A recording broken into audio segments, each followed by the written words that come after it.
In a land shrouded by fog and ancient mysteries, one enigmatic figure stands apart. Welcome to episode number 167 of Lore of the Rings. I'm Aaron, your host and fellow Middle-earth wanderer. Today we explore the final pages of Chapter 8, Fog on the Barrow-downs, from J.R.R. Tolkien's Fellowship of the Ring.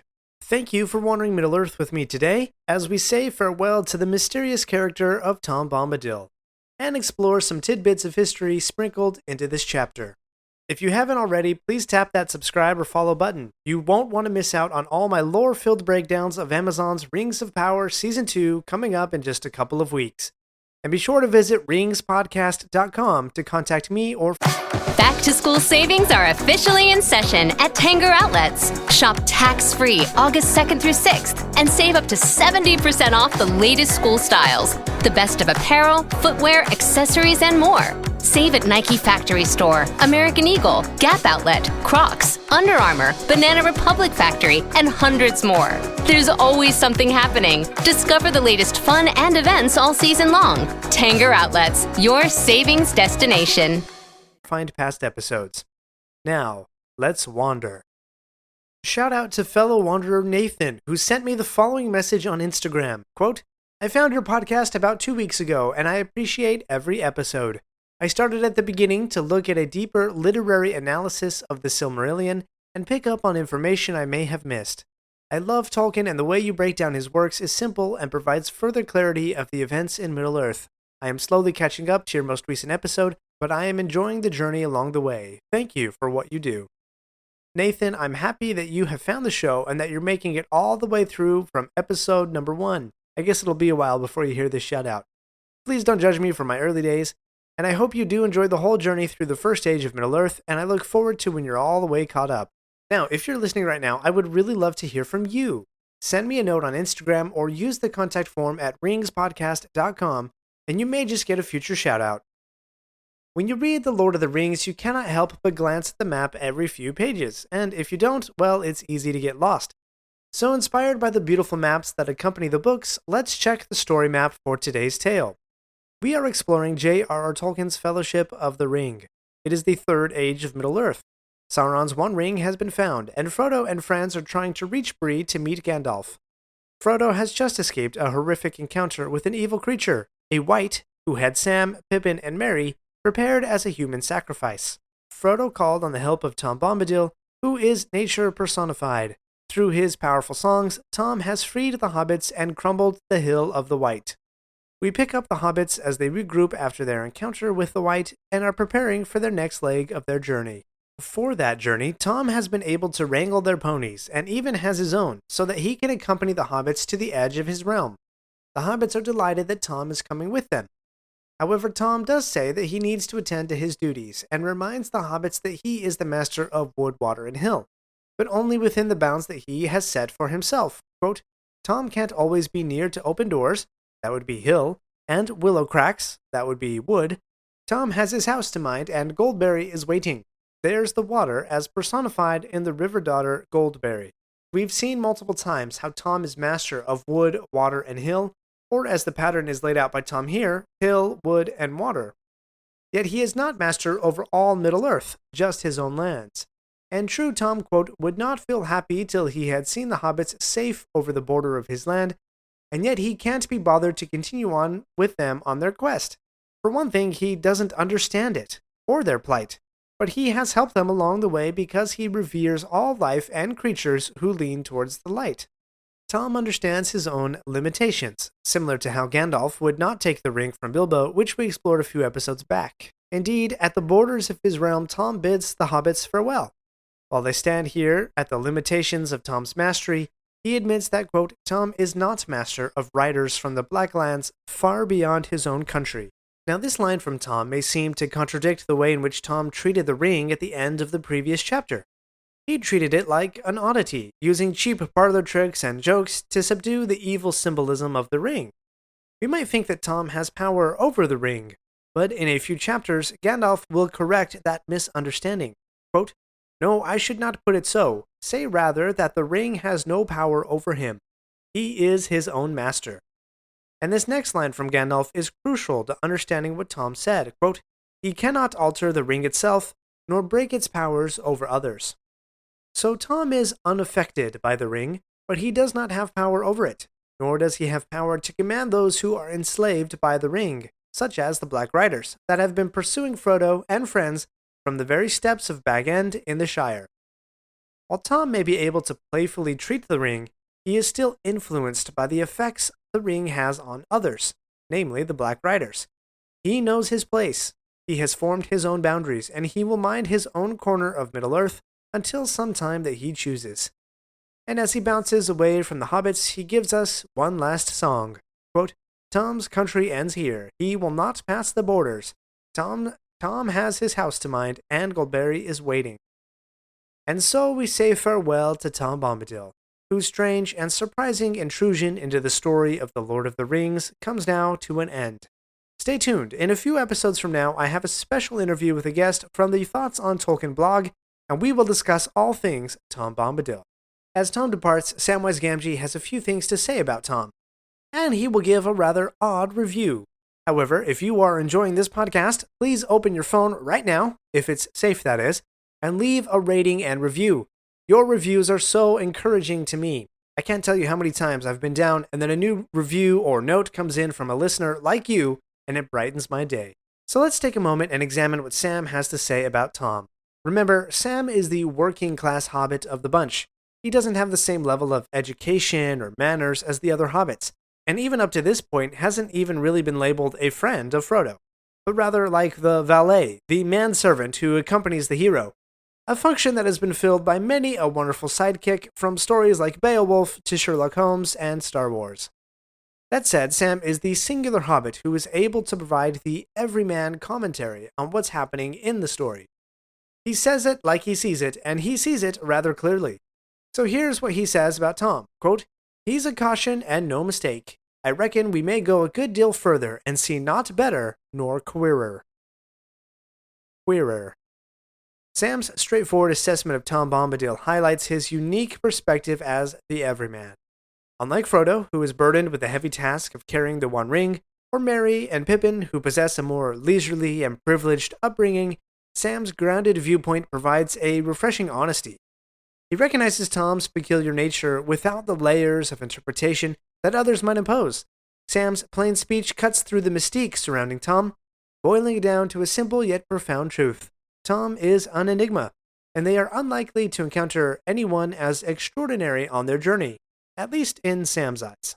Sam's words underscore the sense of wonder and oddity that permeates Tom, Middle-earth in general, and in particular, the Barrow-downs. This landscape, shrouded in fog and ancient mystery, feels almost alive with mystery and danger. Tom Bombadil, with his whimsical songs and unfathomable power, stands in stark contrast to the ominous atmosphere of the Downs. Sam's remark about Tom being a caution reflects not just Tom's strangeness, but also a sense of respect and wariness for the unknown forces at play. Through Sam's eyes, we see that Tom is not just a curious figure, but a pivotal guide through a perilous and enigmatic world.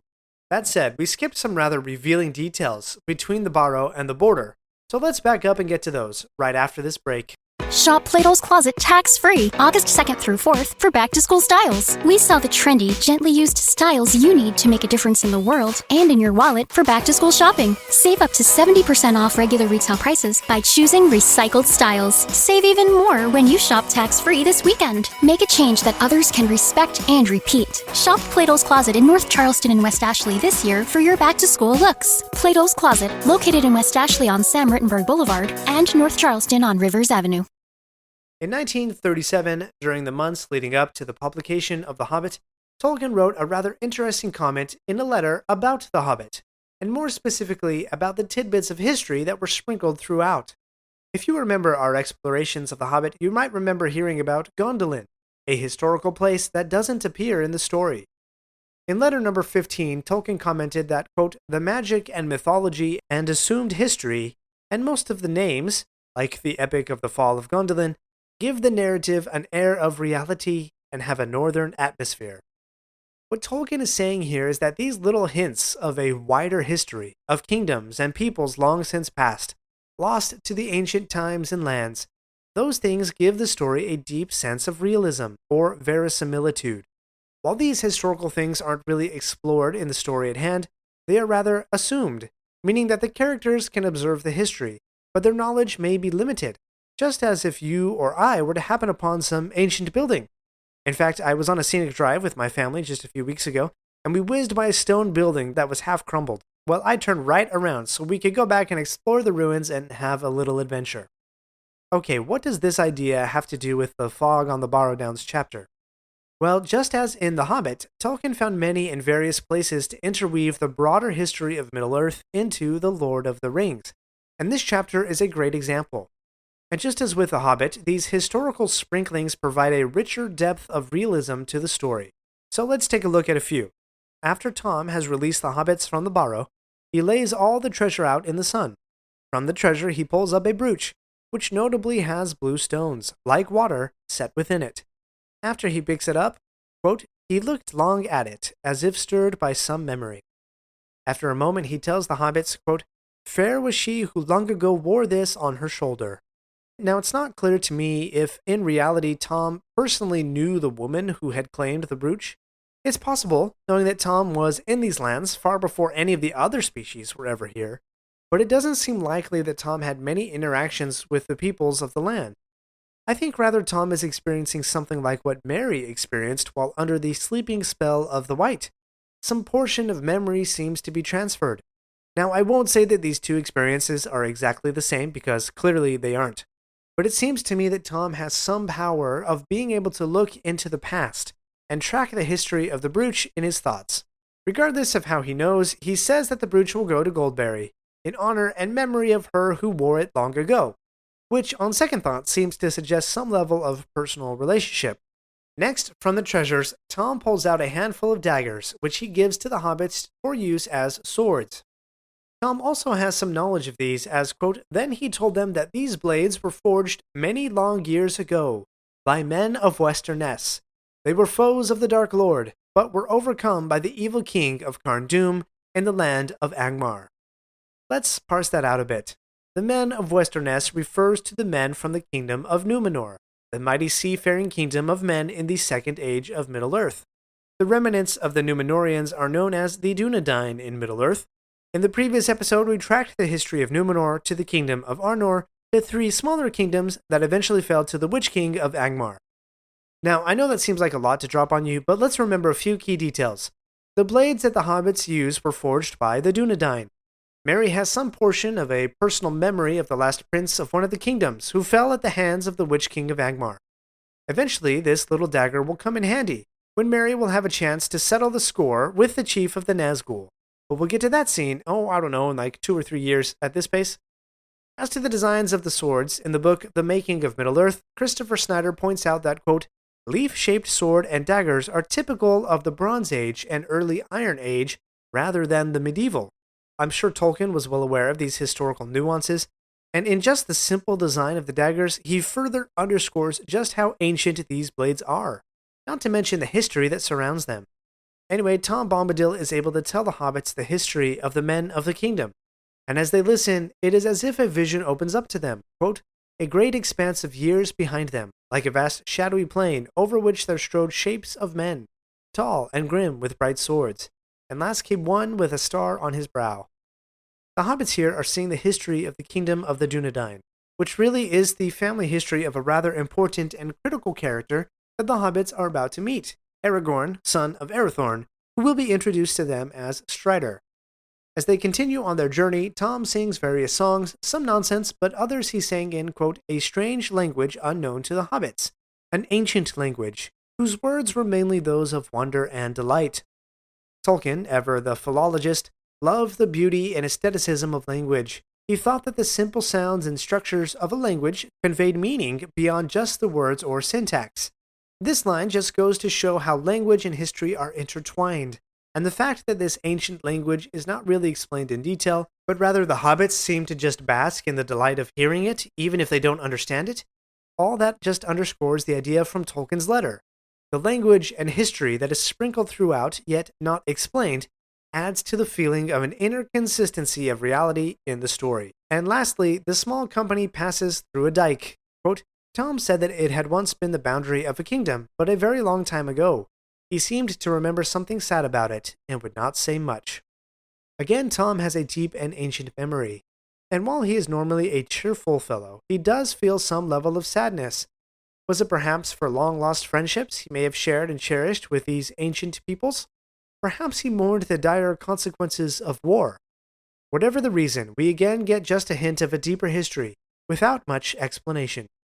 To quote again from Christopher Snyder's The Making of Middle-earth, quote, "There were many dikes in England built as boundary markers and/or for defensive purposes in the early Middle Ages.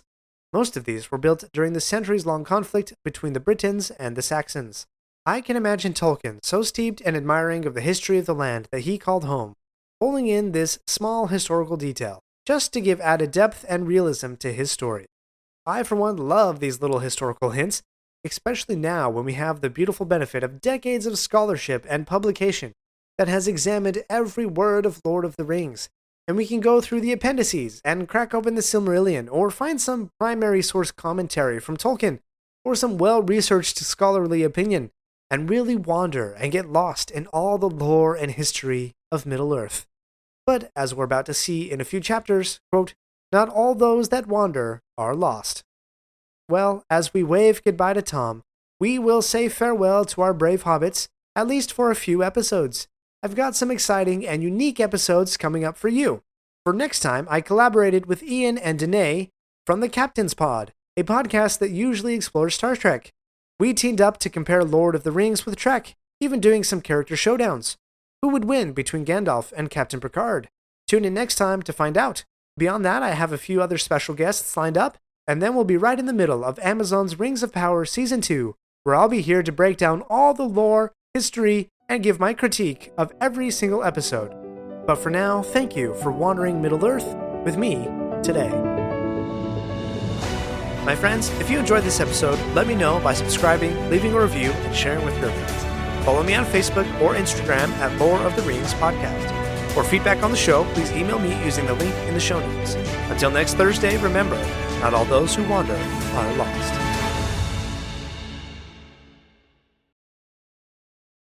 Back to school savings are officially in session at Tanger Outlets. Shop tax-free August 2nd through 6th and save up to 70% off the latest school styles. The best of apparel, footwear, accessories, and more. Save at Nike Factory Store, American Eagle, Gap Outlet, Crocs, Under Armour, Banana Republic Factory, and hundreds more. There's always something happening. Discover the latest fun and events all season long. Tanger Outlets, your savings destination.